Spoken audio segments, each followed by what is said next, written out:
ನಮಸ್ಕಾರ ವೀಕ್ಷಕರೇ ಚಂಡಮಾರುತ ಹೌದು, ಶಕ್ತಿ ಚಂಡಮಾರುತ ಭಾರತದ ಕಡಲ ತೀರಕ್ಕೆ ಬಂದಪಡಿಸಲಾಗಿದೆ. ಬರೋಬ್ಬರಿ 110 ಕಿಲೋಮೀಟರ್ ವೇಗದಲ್ಲಿ ಬರ್ತಾ ಇದೆ ಶಕ್ತಿ ಚಂಡಮಾರುತ. ಬಿರುಗಾಳಿ ಸಹಿತ ಭಾರೀ ಮಳೆಯ ಎಚ್ಚರಿಕೆಯನ್ನ ಕರ್ನಾಟಕ ಸೇರಿದಂತೆ 3 ಜಿಲ್ಲೆಗಳಿಗೆ ಹೈ ಅಲರ್ಟ್ ಘೋಷಣೆ ಮಾಡಲಾಗಿದೆ. ಇತ್ತ ಭಾರತದಲ್ಲಿ ಶಕ್ತಿ ಚಂಡಮಾರುತದ ಅಬ್ಬರ ಒಂದ್ ಕಡೆ ಜೋರಾಗಿದ್ರೆ ಅತ್ತ ಭೂಕಂಪ, ಸುನಾಮಿಯ ಎಚ್ಚರಿಕೆಯನ್ನು ಕೊಡಲಾಗಿದೆ. ಹಾಗಾದ್ರೆ ವರ್ಷದ ಅಂತ್ಯಕ್ಕೆ ಬರ್ತಾ ಇದ್ದ ಹಾಗೆ ಪ್ರಕೃತಿ ವಿಕೋಪಗಳು ಯಾಕೆ ದುಪ್ಪಟ್ಟಾಗ್ತಾ ಇವೆ? ಇದರ ಹಿಂದೆ ಏನಾದ್ರೂ ಈ ಗ್ರಹಣಗಳ ಗ್ರಹಚಾರ ಏನಾದ್ರೂ ಕಾಡ್ತಾ ಇದೆಯಾ? ಪ್ರಕೃತಿ ವಿಪ್ಲವದಿಂದಾಗಿ, ಮಳೆ ಅವಾಂತರದಿಂದಾಗಿ, ಭೂಕಂಪ, ಸುನಾಮಿಯಿಂದಾಗಿ ಮನುಷ್ಯನ ಜೀವನವೇ ಅಂತ್ಯವಾಗಿ ಹೋಗುತ್ತಾ? ಈ ಸಾಲು ಪ್ರಕೃತಿ ವಿಕೋಪಗಳಿಗೆ ಮತ್ಯಾರು ಕಾರಣೀಕರ್ತರಲ್ಲ, ನಾವು ನೀವುಗಳೇ. ಹಾಗಾದ್ರೆ ಅಕ್ಟೋಬರ್ ಆರಂಭದಿಂದ ಶುರುವಾಗ್ತಾ ಇರುವ ಈ ಮಳೆರಾಯ ಎಷ್ಟು ದಿನಗಳವರೆಗೆ, ಎಲ್ಲೆಲ್ಲಿ ಮಳೆಯ ಆರ್ಭಟ ಜೋರಾಗಿರಲಿದೆ ಅನ್ನೋದರ ಬಗ್ಗೆ ಮಾಹಿತಿಯನ್ನ ಕೊಡ್ತಾ ಹೋಗ್ತೀವಿ. ಈಗ ನಿಮ್ಮೂರು ಯಾವುದು ಅಂತ ಕಮೆಂಟ್ ಮೂಲಕ ತಿಳಿಸಿ. ಜೊತೆಗೆ ನಿಮ್ಮೂರಲ್ಲಿ ಮಳೆ ಆಗ್ತಾ ಇದೆಯಾ? ಕಮೆಂಟ್ ಮೂಲಕ ತಿಳಿಸಿ. ಬನ್ನಿ ವಿಡಿಯೋವನ್ನ ಶುರು ಮಾಡೋಣ. ಹೌದು, ಈ ಋತುವಿನ ಮೊದಲ ಚಂಡಮಾರುತ ಅಂದ್ರೆ ವರ್ಷದ ಮಾನ್ಸೂನ್ ಅರಬ್ಬಿ ಸಮುದ್ರದಲ್ಲಿ ಉದ್ಭವವಾಗಿದೆ. ಯಾವಾಗ ಅಕ್ಟೋಬರ್ ತಿಂಗಳಿಗೆ ಎಂಟ್ರಿ ಕೊಡ್ತಾ ಇದ್ವೋ, ಅಕ್ಟೋಬರ್ ತಿಂಗಳ ಎಂಟ್ರಿಗೇನೆ ಸಾಲು ಗಂಡಾಂತರಗಳು ಬಂದು ಒಕ್ಕರಿಸಿಕೊಳ್ತಾ ಇವೆ.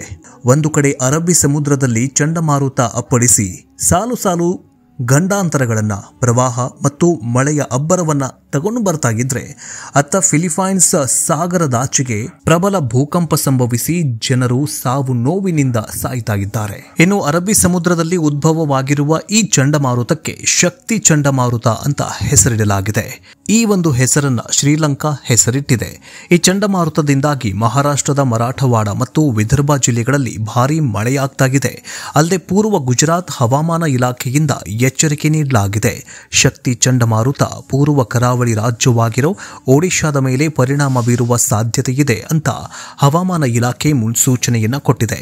ಇದರ ಜೊತೆಗೆ ಕರ್ನಾಟಕ, ಕೇರಳ ಮತ್ತು ಆಂಧ್ರ ಪ್ರದೇಶದ ಕರಾವಳಿ ಭಾಗಗಳಲ್ಲೂ ಸೇರಿದಂತೆ ಅನೇಕ ಜಿಲ್ಲೆಗಳಲ್ಲಿ ಭಾರೀ ಮಳೆಯ ಆತಂಕವನ್ನು ಕೂಡ ಸೃಷ್ಟಿ ಮಾಡಿದೆ. ಚಂಡಮಾರುತದ ಹಿನ್ನೆಲೆ ಗುಜರಾತ್, ಮಹಾರಾಷ್ಟ್ರ ಮತ್ತು ಕರ್ನಾಟಕದ ಕರಾವಳಿ ಪ್ರದೇಶಗಳಲ್ಲಿನ ಮೀನುಗಾರರಿಗೆ ಸಮುದ್ರಕ್ಕೆ ಇಳಿಯದಂತೆ ಎಚ್ಚರಿಕೆಯನ್ನು ಕೊಡಲಾಗಿದೆ. ಇನ್ನು ಶಕ್ತಿ ಚಂಡಮಾರುತ ಮಹಾರಾಷ್ಟ್ರದ ಹಲವಾರು ಜಿಲ್ಲೆಗಳಲ್ಲಿ ಭಾರೀ ಮಳೆಯನ್ನ ಉಂಟು ಮಾಡ್ತಾ ಇದೆ. ಹಲವಾರು ಜಿಲ್ಲೆಗಳಲ್ಲಿ ಕಟ್ಟೆಚ್ಚರವನ್ನ ವಹಿಸಲಾಗಿದೆ. ಪಲ್ಘರ್, ಸಿಂಧುದುರ್ಗ್, ಅಹಲ್ಯನಗರ್, ಕೊಲ್ಲಾಪುರದ ಘಟ್ಟ ಪ್ರದೇಶಗಳು, ಕೊಲ್ಲಾಪುರ, ಸಾಂಗ್ಲಿ, ಸೊಲ್ಲಾಪುರ, ವಿದರ್ಭ, ಭೀಡ್, ಹಿಂಗೋಲಿ, ನಾಂದೇಡ್, ಲಾತೂರ್ ಸೇರಿದಂತೆ ಚಂದ್ರಪುರ, ಜೊತೆಗೆ ಕೆಲವೊಂದಿಷ್ಟು ಕರ್ನಾಟಕದ ಗಡಿ ಭಾಗವಾಗಿರೋ ಬೆಳಗಾವಿ, ವಿಜಯಪುರ, ಇನ್ನು ಕಲಬುರಗಿ, ಹೀಗೆ ಕರ್ನಾಟಕದ ಗಡಿ ಭಾಗಗಳಲ್ಲೂ ಕೂಡ ಭಾರೀ ಮಳೆಯ ಎಚ್ಚರಿಕೆಯನ್ನು ಕೊಡಲಾಗಿದ್ದು, ರೆಡ್ ಅಲರ್ಟ್ ಮತ್ತು ಆರೆಂಜ್ ಅಲರ್ಟ್ ಅನ್ನು ಘೋಷಣೆ ಮಾಡಲಾಗಿದೆ.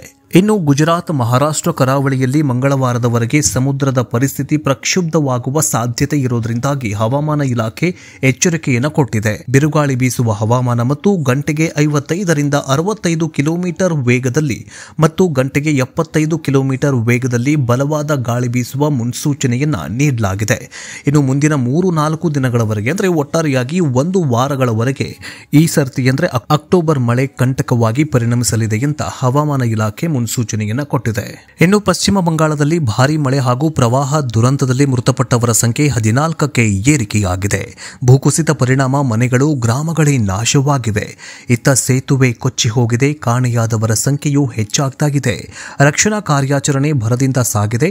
ಭಾರತದ ಹಲವೆಡೆ ಭಾರೀ ಮಳೆಯಾಗ್ತಾಗಿದೆ. ಇದರ ಬೆನ್ನಲ್ಲೇ ಈಗ ಹವಾಮಾನ ಇಲಾಖೆ ಕರ್ನಾಟಕಕ್ಕೂ ಕೂಡ ಎಚ್ಚರಿಕೆಯನ್ನು ಕೊಟ್ಟಿದೆ. ಅಕ್ಟೋಬರ್ 11ರವರೆಗೆ ಕರ್ನಾಟಕದ ಹಲವು ಜಿಲ್ಲೆಗಳಿಗೆ ಭಾರೀ ಮಳೆಯಾಗುವ ಸಾಧ್ಯತೆ ಇದೆ ಎಂದು ಹವಾಮಾನ ಇಲಾಖೆ ಹೇಳಿದೆ.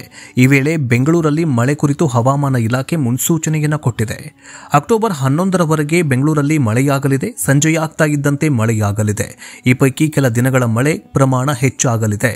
ಬೆಂಗಳೂರಲ್ಲಿ ಗುಡುಗು ಸಹಿತ ಮಳೆಯಾಗಲಿದೆ ಅಂತ ಹವಾಮಾನ ಇಲಾಖೆ ಎಚ್ಚರಿಕೆ ಕೊಟ್ಟಿದೆ. ಇತ್ತ ಕಳೆದ ಕೆಲ ದಿನಗಳ ಬೆಂಗಳೂರಲ್ಲಿ ಮತ್ತೆ ಮಳೆಯಾಗ್ತಾ ಇದೆ. ಅಕ್ಟೋಬರ್ 4ರ ರಾತ್ರಿ ಮಳೆ ಸುರಿದಿತ್ತು.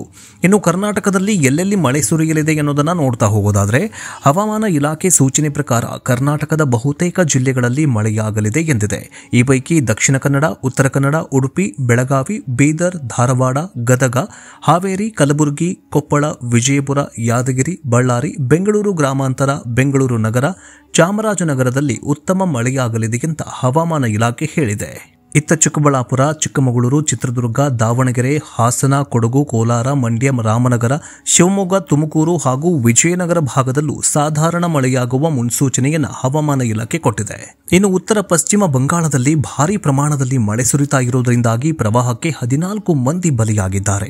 ಸಾವಿರಾರು ಮಂದಿಯನ್ನ ಸ್ಥಳಾಂತರ ಮಾಡಲಾಗಿದೆ. ಡಾರ್ಜಿಲಿಂಗ್ನಲ್ಲಿ ಭಾರೀ ಪ್ರಮಾಣದಲ್ಲಿ ಮಳೆ, ಭೂಕುಸಿತಕ್ಕೆ ತತ್ತರಿಸಿ ಹೋಗಿದ್ದಾರೆ ಜನ. ಇದು ಭಾರತದ ಪರಿಸ್ಥಿತಿಯಾದರೆ ಜಪಾನ್ನಲ್ಲಿ ಭಾರೀ ಪ್ರಮಾಣದಲ್ಲಿ ಅರ್ಥಕ್ವೇಕ್ ಅರ್ಥಾತ್ ಭೂಕಂಪ ಸಂಭವಿಸಿದೆ. ತಡರಾತ್ರಿ ಸಂಭವಿಸಿದ ಭೂಕಂಪದ ಘಟನೆಯಿಂದ ಯಾವುದೇ ತಕ್ಷಣದ ಹಾನಿಯಾಗಿಲ್ಲವಾದರೂ, ಸಾವು ನೋವುಗಳ ಬಗ್ಗೆ ವರದಿಯಾಗಿಲ್ಲವಾದರೂ ಜಪಾನಿನಲ್ಲಿ ಭಾರೀ ಭೂಕಂಪದ ಇತಿಹಾಸವನ್ನು ಗಮನಿಸಿದರೆ ಇಂತಹ ಘಟನೆಗಳು ಗಮನಾರ್ಹವಾಗಿದೆ.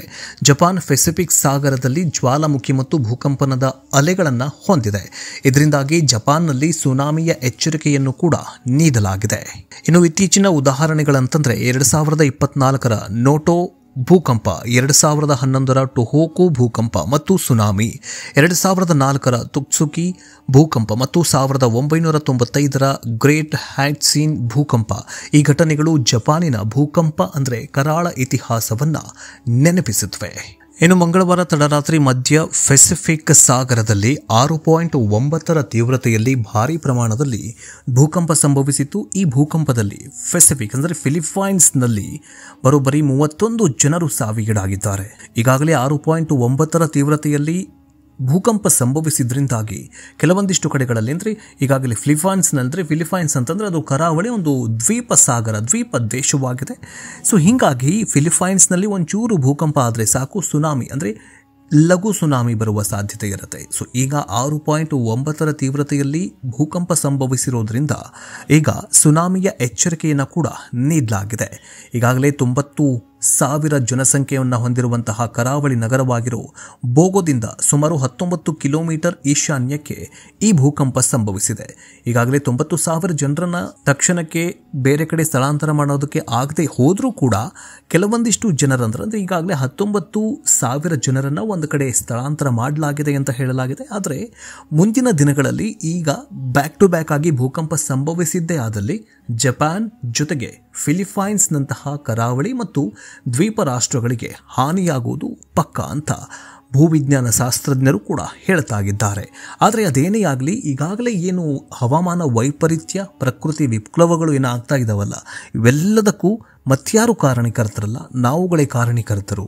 ವಾಯು ಮಾಲಿನ್ಯದಿಂದಾಗಿ ಅಥವಾ ಜಲಮಾಲಿನ್ಯದಿಂದಾಗಿ ಅಥವಾ ಹೊಗೆ ಸಹಿತ ಇರುವಂತಹ ನಾವೇನು ಈ ವಾಹನಗಳನ್ನು ಬಳಸ್ತಾ ಇದ್ದೀವಲ್ಲ, ಈ ವಾಹನಗಳ ಹೊಗೆ ಸೂಸುವಿಕೆಯಿಂದಾಗಿ ಪ್ರಕೃತಿಯಲ್ಲಿ ಹಾಳಾಗಿ ಅಂದರೆ ಇಂಗಾಲದ ಡೈಆಕ್ಸೈಡ್ ಜಾಸ್ತಿ ಆದರೆ ಅಫ್ಕೋರ್ಸ್ ಆಮ್ಲೀಯ ಮಳೆ ಶುರುವಾಗುತ್ತೆ. ಈಗೇನು ನಾವು ಈ ಸೀಸನ್ ಇಲ್ಲದೆ ಸೀಸನಲ್ಲಿ ಬರ್ತಾ ಇದೆಯಲ್ಲ ಈ ಮಳೆಯಲ್ಲಿ ನಾವು ನೆನೆಯಬಾರ್ದು ಅಥವಾ ಈ ಮಳೆನೇ ಬೀಳಬಾರ್ದು. ಮಳೆ ಬಿದ್ದಿದೆಯಾದಲ್ಲಿ ಇದು ಪ್ರಕೃತಿ ವಿಪ್ಲವ.